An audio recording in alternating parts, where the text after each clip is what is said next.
NDA maths ட்ரைனரா நான் work பண்ணிட்டு இருக்கேன்.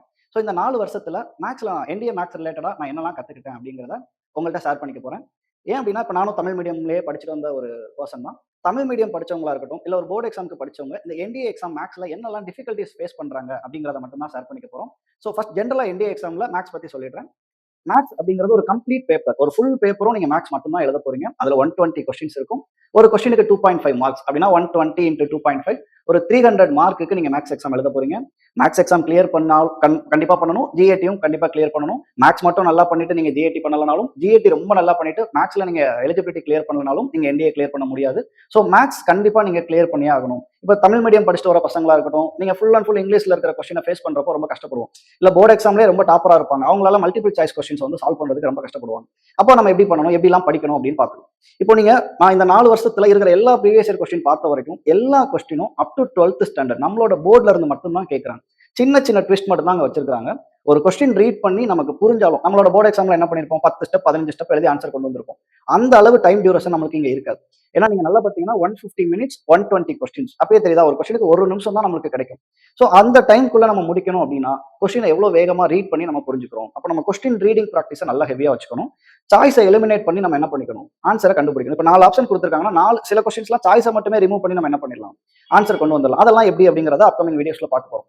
ஸோ நீங்க ரெகுலரா என்ன பண்ணணும் அப்படின்னா, இதுல இருக்கிற கொஸ்டின்ஸ் எல்லாமே ஹெவியான ஃபார்முலாஸ், ஹெவியான கால்குலேஷன்ஸ்ல இருந்து இல்லவே இல்லை.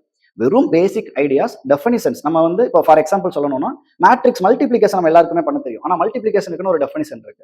ஆர்டர்னா என்ன, ஸ்கொயர் மேட்ரிக்ஸ்னா என்ன, இந்த பேசிக் ஐடியாவை மட்டும் வச்சுதான் நம்மளுக்கு கொஸ்டின்ஸ் கேட்கறாங்க. அது ரொம்ப ஈஸின்னு சொல்ல முடியாது. நீங்க 12th முடிச்ச உடனே ஒரு ஃபுல் மேக்ஸ் டெஸ்ட் எழுதணும் அப்படின்னா அது ஒரு சாதாரண விஷயம் இல்லை. அதை எழுதுறதுக்கே ஃபர்ஸ்ட் உங்களை பாராட்டணும். அப்ப அதுக்கு நம்ம கொஞ்சம் ப்ரிப்பேர்டா போனாலே போதும். எல்லா புக்ஸையும் எடுத்து பேசிக் ஃபார்முலாஸ், இப்போ நீங்க ட்ரிக்னாமெட்ரி எடுத்துக்கிட்டீங்கன்னு வச்சுக்கோங்க, ஃபார்முலாஸ் எல்லாம் தெரிஞ்சாலே போதும் உங்களுக்கு.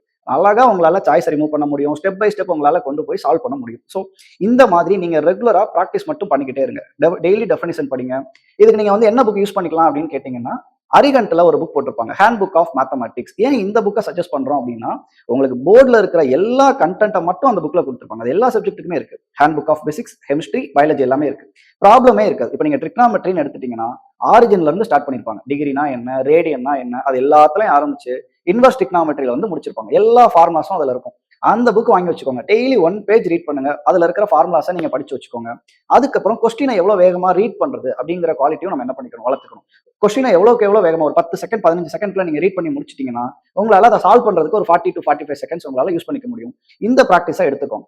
இப்போ நீங்க என்டிஏல வந்து பாத்தீங்க மெயினா பெரிய பெரிய டாபிக்ஸா எடுத்துக்கணும் அப்படின்னு பாத்தீங்கன்னா, ஒன்னு அல்ஜிப்ராக்குள்ள ஒரு 10 டாபிக் இருக்கும்.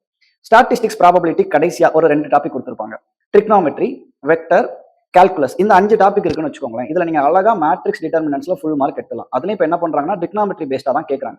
அப்ப நம்ம என்ன பண்ணணும், ட்ரிக்னாமெட்ரியை டிட்டர்மினன்ட்டுக்குள்ள மேட்ரிக்ஸுக்குள்ள எப்படி அப்ளை பண்றது அப்படிங்கிறத தெரிஞ்சுக்கணும். கால்குலஸ்னாலே உங்களுக்கு தெரியும், ட்ரிக்னாமெட்ரி இல்லாம நம்மளால கால்குலஸ் படிக்கவே முடியாது. ஸோ இதுதான் நீங்க அந்த ஐடியாவை எப்படி போய் நம்ம அதுக்குள்ள அப்ளை பண்றோம் அப்படிங்கிறது மட்டும் தான் நம்ம இங்க என்ன பண்ண போறோம். வேற எந்த இடத்துலயும் கொஸ்டின் வந்து ரொம்ப டஃபா அவங்க கேட்கவே மாட்டாங்க. அடுத்து என்ன பண்றாங்க தெரியுமா, ஒரு கொஸ்டின்ல 2 கொஸ்டின் கேட்பாங்க. இப்போ 1 இருக்கும், 2 இருக்கும். கொஸ்டின் என்ன கேட்பாங்க தெரியுமா, 1 only correct, 2 only correct, both 1 and 2 are correct, neither 1 nor 2 correct. அப்படின்னா நம்மளுக்கு என்ன தெரியணும், எது கரெக்ட் எது தப்பு. ஏன்னா ஒரு கொஸ்டின் மட்டும் வச்சு நம்மளால என்ன பண்ண முடியாது, ஆன்சர் பண்ண முடியாது. இந்த மாதிரி இடங்கள்ல மட்டும்தான் இந்த கொஸ்டின் உங்களுக்கு டிஃபிகல்ட்டா இருக்கிற மாதிரி தெரியுதே தவிர, மற்றபடி நீங்க ரொம்ப ஈஸியா தமிழ் மீடியமா இருந்தாலும் சரி, மெட்ரிக்கா இருந்தாலும் சரி, நீங்க என்ன பண்ணிக்கலாம், ஈஸியா உங்களால கிளியர் பண்ண முடியும். ஸோ நீங்க பண்ண வேண்டிய ஒரே வேலை, ரெகுலரா என்டிஏக்குன்னு டெய்லி ஒரு 1 hour நீங்க என்ன பண்ணுங்க, சப்ஜெக்ட்டை மட்டும் லேர்ன் பண்ணிக்கோங்க. 10th ஸ்டாண்டர்ட் முடிச்சதுல இருந்தே உங்களோட ப்ராக்டிஸை நீங்க ஸ்டார்ட் பண்ணிக்கணும். ஸோ அக்னி டிஃபென்ஸ் அகாடமி மதுரையில என்ன பண்றோம் அப்படின்னா, 11th ஸ்டாண்டர்ட் படிக்கிறப்ப இருந்தே வீக்கெண்ட் பேட்சஸ் அப்படின்னு சொல்லி சனி மற்றும் ஞாயிற்றுக்கிழமையில உங்களுக்கு என்ன பண்றோம், கிளாஸஸ் இருக்கு.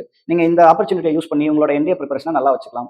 அது போக எவ்ரி மந்த் ஃபர்ஸ்ட் சண்டே இங்க ஃப்ரீ ஓரியன்டேஷன் ப்ரோக்ராம் நம்ம மதுரை KK நகர் அக்னி டிஃபென்ஸ் அகாடமியில கொடுத்துட்டு இருக்கோம். இந்த ஆப்பர்ச்சுனிட்டி எல்லாம் யூஸ் பண்ணிக்கோங்க.